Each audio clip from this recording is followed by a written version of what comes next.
আসসালামু আলাইকুম। Hello everyone, আপনারা সবাই কেমন আছেন? আজকে আপনাদের সাথে ঘরোয়া পদ্ধতিতে স্পেশাল মশলা ছাড়া কিভাবে শামি কাবাব তৈরি করতে হয় সেই রেসিপিটি আজকে আপনাদের সাথে শেয়ার করব। মাংসগুলো ছোট ছোট আকারে কেটে নিয়েছি। হাফ কাপ বুটের ডাল আমি ভিজিয়েছিলাম যেন নরম থাকে। বুটের ডালগুলো একসাথে দিয়ে দেব। হলুদ গুঁড়ো পরিমাণ অনুযায়ী, স্বাদ মতো মরিচ গুঁড়ো স্বাদ মতো দেব। আপনারা যে যেরকম ঝাল খাবেন স্বাদ অনুযায়ী দিতে পারেন। গরম মশলা, ধনে গুঁড়ো, আদা রসুন বাটা, লবণ পরিমাণ অনুযায়ী, রান্নার 2 থেকে 3 টেবিল পরিমাণ তেল দিয়ে সুন্দর করে মেখে নিতে হবে। সুন্দর করে মেখে নেওয়ার পর আমি প্রেসার কুকারে অল্প পরিমাণ পানি দিয়ে সিদ্ধ করে নেব।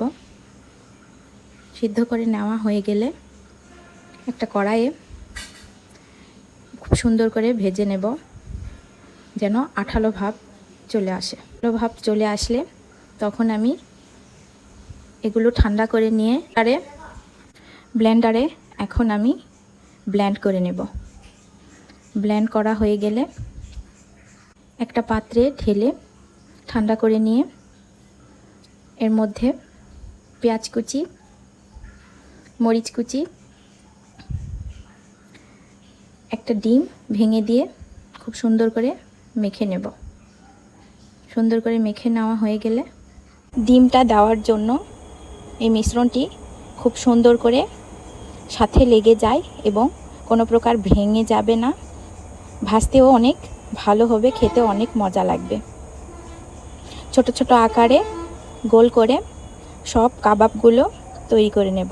এখন একটা কড়াইয়ে তেল গরম করে নিয়ে খুব সাবধানে কাবাবগুলো দিয়ে দেব এবং আস্তে আস্তে করে নেড়ে এমনভাবে ভাজতে হবে যেন বেশি পুড়েও যেন না যায় এবং ঠিকঠাক স্বাদ অনুযায়ী যেন হয় এবং মচমচে থাকে।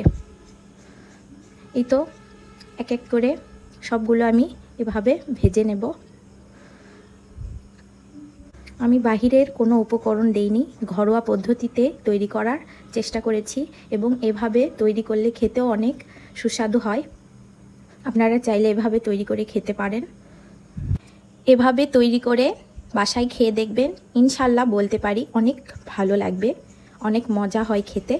Thank you so much for watching my video.